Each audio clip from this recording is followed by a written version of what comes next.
Bapak Ibu saudara sekalian, saya berharap kita semua serius mengikut Tuhan Yesus, serius bertuhan, serius untuk hidup, sebab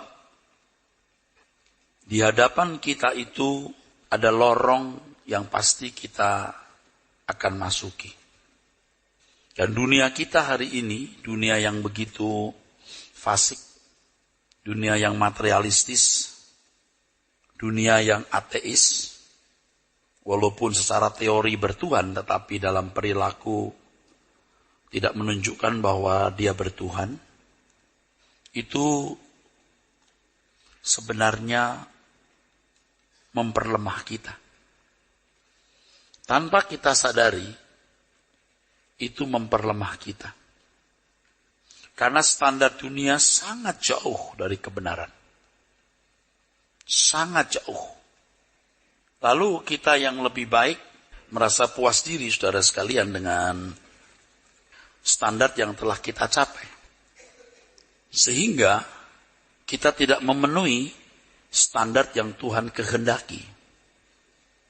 Kalau kita menyadari bahwa ada lorong kekekalan, dan semua kita pasti masuk lorong itu, lalu kita pasti berhadapan dengan Tuhan. Seharusnya kita menjadi takut hidup. Sebab hidup ini memiliki pertaruhan yang sangat mahal. Pertaruhannya mahal. Hidup ini pertaruhannya mahal, saudara. Di lorong kekekalan itu, kita pasti jatuh di antara salah satunya. Tidak ada opsi atau pilihan ketiga. Tidak ada. Apakah kita masuk ke dalam kerajaan surga atau terbuang ke dalam neraka? Ini mahal pertaruhannya. Jadi kalau orang sembrono atau ceroboh hidup, ya kita bisa salah, tapi kita harus bertobat. Itu berarti kita tidak tahu hidup ini pertaruhannya sangat mahal. Kalau orang main judi, saudaraku, dengan uang kecil itu resikonya kecil. Tetapi kalau taruhannya tinggi, ini sebuah permainan yang sangat beresiko. Mestinya menakutkan, saudara. Kalau judi taruhannya 10.000, 20.000 tidak masalah mungkin untuk orang kaya. Tapi kalau taruhannya sudah perusahaan, gedung, wah ini sudah pertaruhan yang mahal. Rumah, bisa pulang jadi miskin atau lebih miskin dari orang miskin. Nah, hidup ini harus dipahami sebagai petualangan yang sangat hebat. Suatu kesempatan yang dianugerahkan Sang Pencipta kita kepada kita untuk memasuki kehidupan yang indah di balik kubur kita.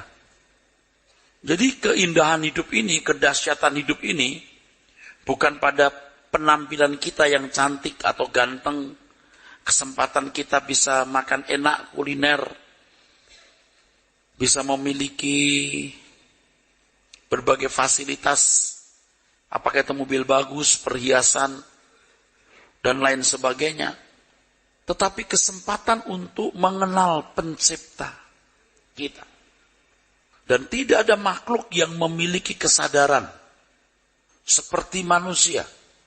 Satu-satunya makhluk yang memiliki kesadaran terhadap Penciptanya, saudaraku, hanya kita. Lalu kita juga makhluk yang memiliki kemampuan untuk mengerti rancangan Pencipta kita. Dan yang ketiga, saya tambahkan, diberi kesempatan berinteraksi dengan Dia, menjadi kekasihnya, menjadi sekutunya. Kalau tidak, saudaraku, menjadi seteru atau musuh. Jadi semua yang diciptakan Tuhan ini adalah sarana sarana yang Tuhan berikan kepada kita untuk hidup. Dan hidup itu untuk membangun hubungan berinteraksi dengan Dia.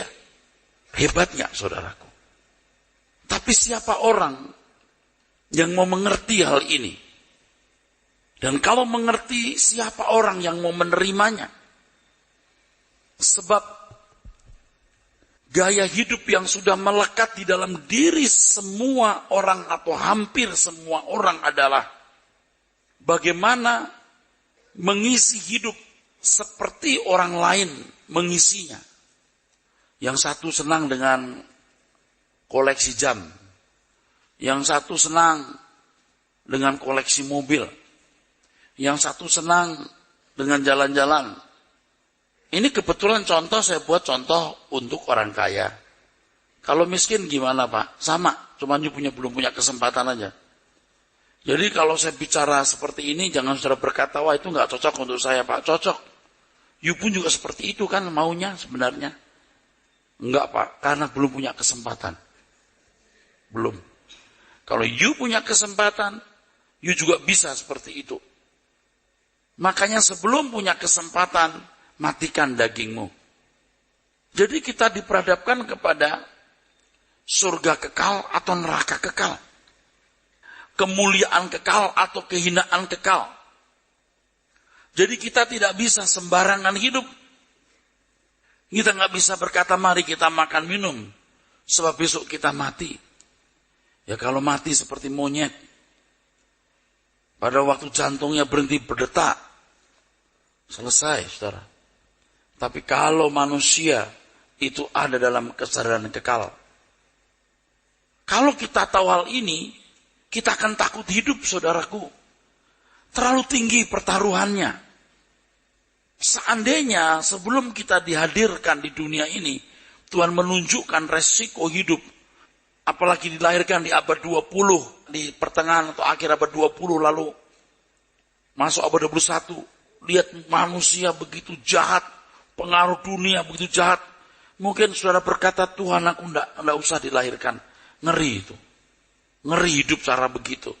Lebih baik mendingan saya enggak ikut-ikut ya Tuhan. Cuci tangan. Resikonya terlalu tinggi Tuhan. Tetapi siapa saudara berkata aku tidak mau?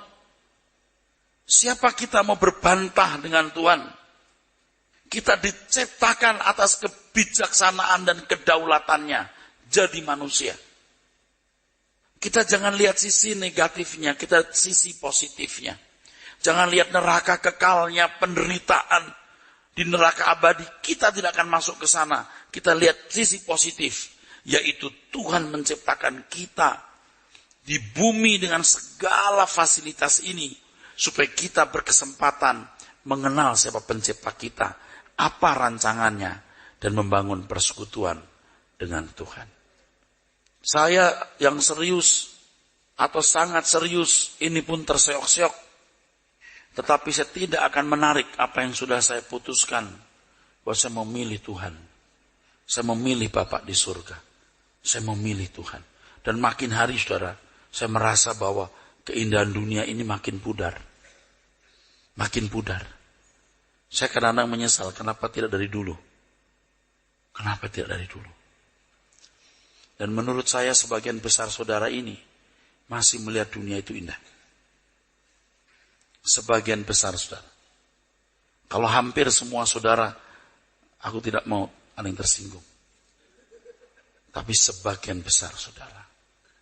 Kalau saudara sekarang mungkin tidak tertarik dunia rasanya karena Anda tidak punya kesempatan sama sekali.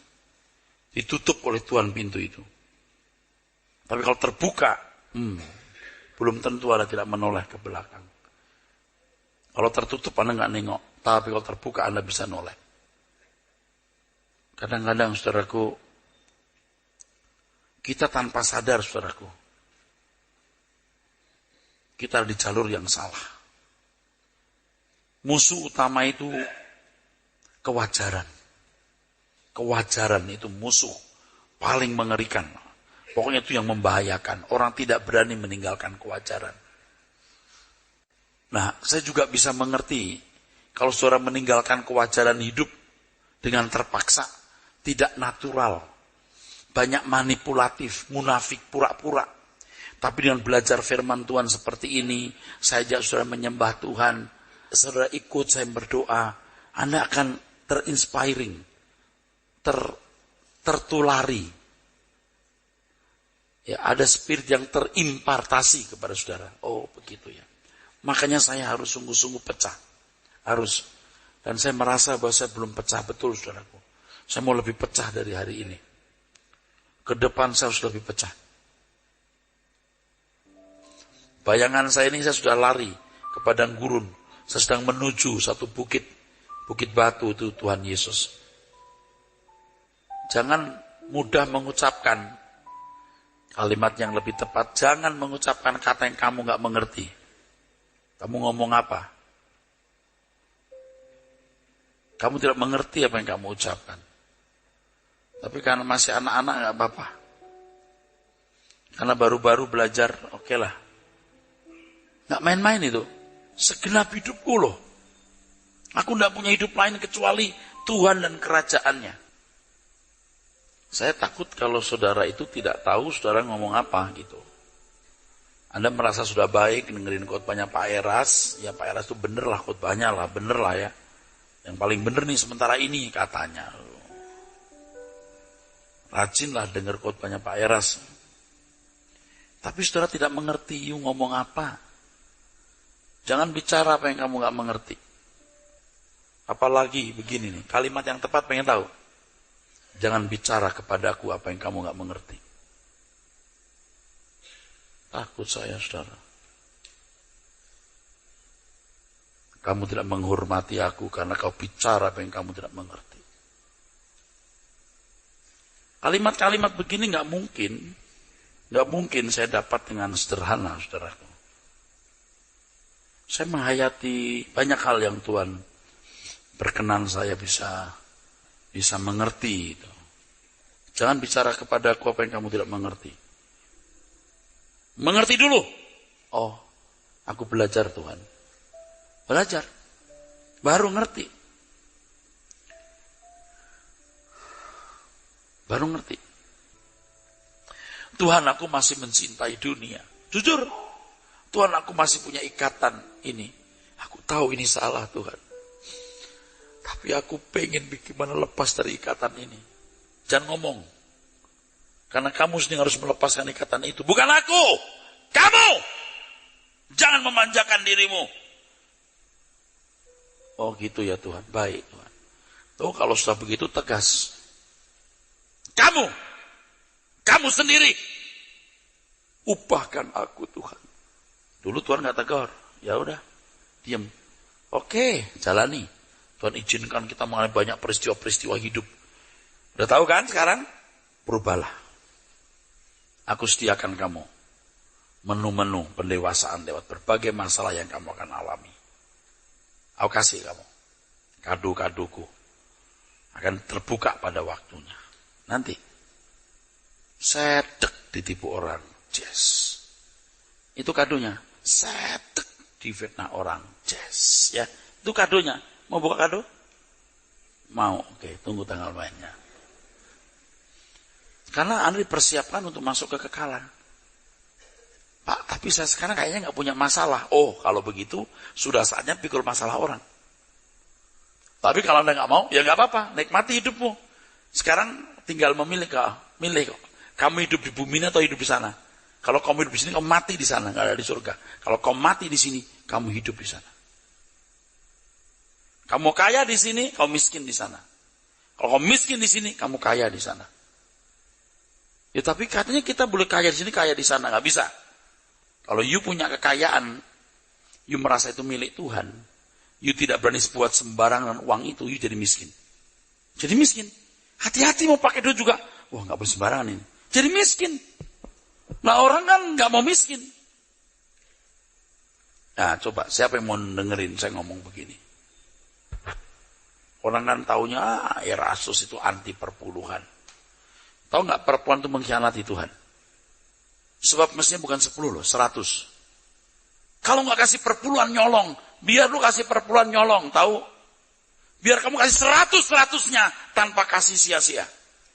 Kasih itu bukan dorongan. Kasih itu cara berpikir. Kasih itu kecerdasan. Segala sesuatu yang kita lakukan sesuai dengan pikiran perasaan Allah, itu kasih. Bukan dorongan, bukan. Segala sesuatu yang kamu lakukan di luar kehendak Tuhan, tidak sesuai pikiran perasaan Tuhan, itu bukan kasih. Jadi kasih itu apa? Kecerdasan, kepekaan. Ya, saya mau hidup dalam kasih Tuhan, mengampuni saudara-saudaraku. Mengampuni itu baru bagian kecil. Maksudnya mengampuni itu apa, saya mau nanya? Ya udah, saya nggak benci lagi sama dia.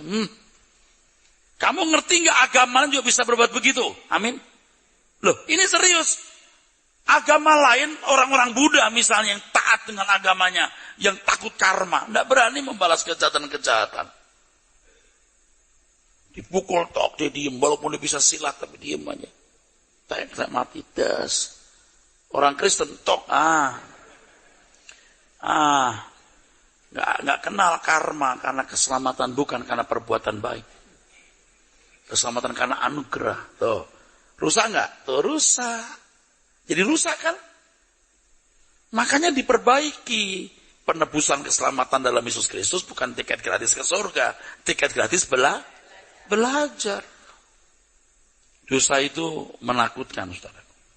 Kalau sampai orang terpisah dari penciptanya, lalu dia mengerti kedahsyatan kekekalan, kemuliaan Allah yang agung, lalu dia tidak boleh ke sana, itu nggak bisa digambarkan hanya pakai kalimat ratap tangis dan kertak gigi. Mestinya orang Kristen yang benar sudah mencicipi sebagian neraka di bumi ini. Dan karena tahu neraka itu mengerikan, maka dia nggak mau di neraka. Kalau orang terpisah dari Tuhan, tidak memiliki persekutuan dengan Tuhan, sakit bro. Sakit. Jangan di situ. Bangkit. Jangan bikin salah. Jangan mengkhianati Tuhan. Keluar. Lalu kita datang ke Tuhan. Sekarang orang terpisah dari Allah. Nyaman-nyaman.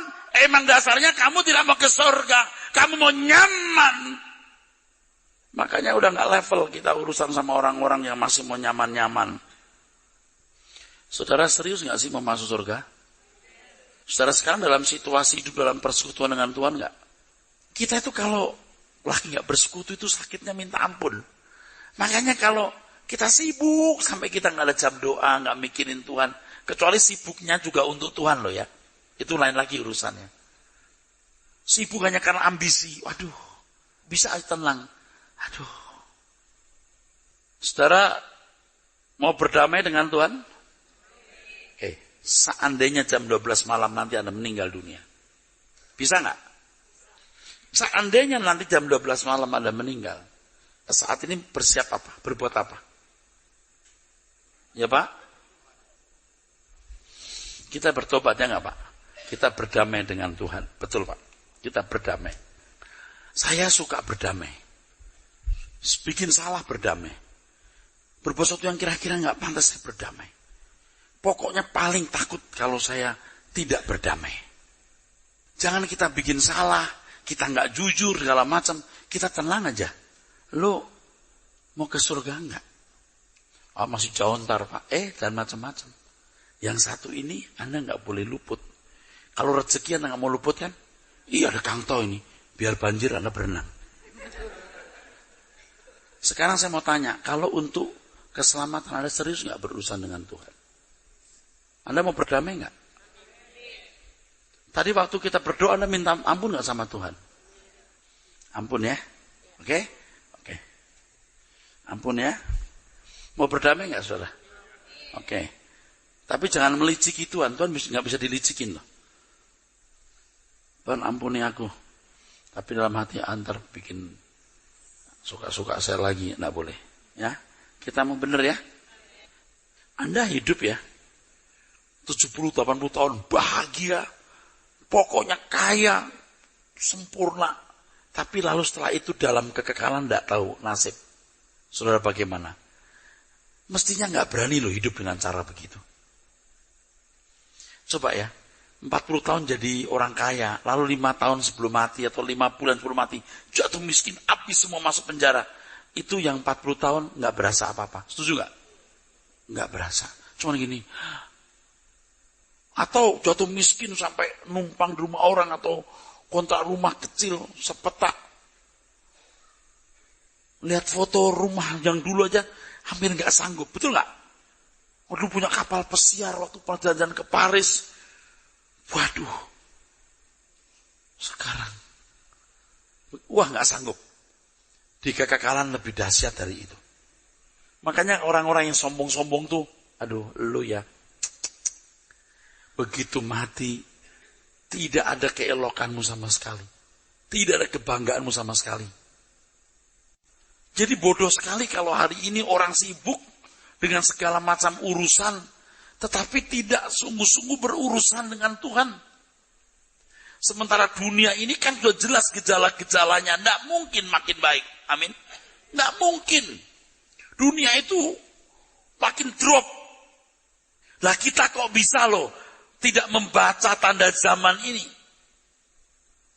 Mestinya dengan kondisi dunia seperti ini kita mempersiapkan diri. Nanti Pak di neraka jadi gimana? Tidak ada waktu. Tidak perlu ada waktu. Karena kalau ada kehidupan harus ada waktu. Sebab ada waktu berarti ada progresif. Ada progresivitas. Ada peningkatan, ada perubahan. Paham? Di neraka nggak ada kehidupan, nggak ada pertumbuhan. Nangkep saudara? Kalau ada kehidupan, ada waktu. Tanam jeruk, tanam rambutan, tanam apel, nggak ada bakterinya di surga. Perlu waktu. Waktu perjalanan waktu tek, itu pun keajaiban. Amin. Kok Tuhan bisa punya ide waktu? Itu pun keajaiban loh. Lalu untuk apa waktu? Untuk kehidupan. Karena kehidupan ada proses pertumbuhan. Amin. Bayangkan kalau orang tidak punya waktu. Artinya diterminate, dihabisi masuk dalam api kekal. Betapa mengerikan itu. Nah oleh sebab itu saudaraku sekalian, ketika kita sekarang ini hidup dan Tuhan beri kita kesempatan. Ayo jangan sia-siakan kesempatan yang Tuhan berikan ini. Jangan sia-siakan. Gunakan kesempatan ini dengan serius. Anda mau berdamai? Serius? Seandainya jam 12 malam ini sudah dipanggil pulang, Anda siap ketemu Tuhan? Anda berdamai dengan Tuhan. Jadi bagi Bapak Ibu yang mau pulang, pulanglah. Yang mau berdamai dengan Tuhan, berdamailah. Amin.